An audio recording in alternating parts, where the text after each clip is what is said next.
Welcome to MSR 7 news. Mulugu జిల్లాలో దారుణం. అత్తమామపై ఎడ్లబండి కర్రతో దాడి చేసిన అల్లుడు, మామ మృతి, అత్త పరిస్థితి విషమం. ములుగు జిల్లా మంగపేట మండలం నీలాద్రిపేట అత్తమామలైన గొర్రె నరసయ్య, నరసమ్మపై బండి కర్రతో దాడి చేసిన అల్లుడు మహేష్.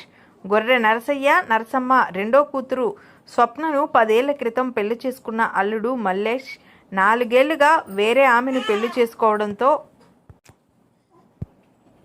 స్వప్న పుట్టింటి వద్దనే ఉంటుంది. ఈ క్రమంలో నిన్న రాత్రి అల్లుడైన మహేష్ మద్యం మత్తులో నా భార్య కాపురానికి రాకపోవడానికి కారణం మీ ఇద్దరేనంటూ అత్తమామలైన నరసయ్య, నరసక్కలపై కర్రతో దాడి చేసి విచక్షణారహితంగా దాడి చేశాడు. దీంతో తీవ్రంగా గాయపడిన వారిద్దరిని ఆసుపత్రికి తరలిస్తుండగా జంగాలపల్లి వద్ద మార్గమధ్యలో గొర్రె నరసయ్య మృతి చెందగా చికిత్స పొందుతున్న గొర్రె నరసక్క పరిస్థితి విషమంగా ఉంది. కేసు నమోదు చేసి విచారణ చేపట్టినట్లు తెలిపిన ఏటూరు నాగరం సిఐ.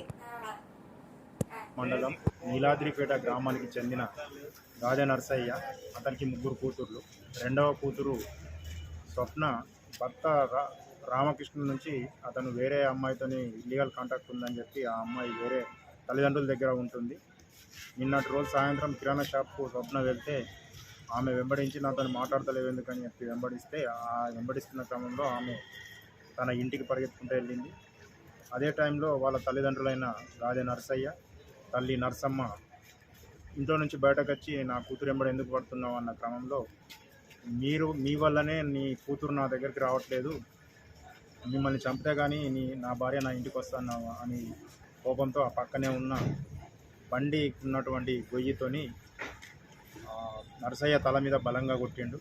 అదేవిధంగా నరసమ్మ అడ్డురాగా నిన్ను కూడా చంపుతా అని చెప్పి ఆమెను కూడా కొట్టడం జరిగింది. నరసయ్యను నిన్న అదే రాత్రి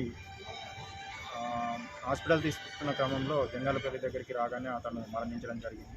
నరసమ్మను ఎంజిఎం హాస్పిటల్ తీసుకెళ్ళారు. ఆమె ట్రీట్మెంట్ తీసుకుంటుంది. ఆమె కండిషన్ కూడా సీరియస్గానే ఉంది.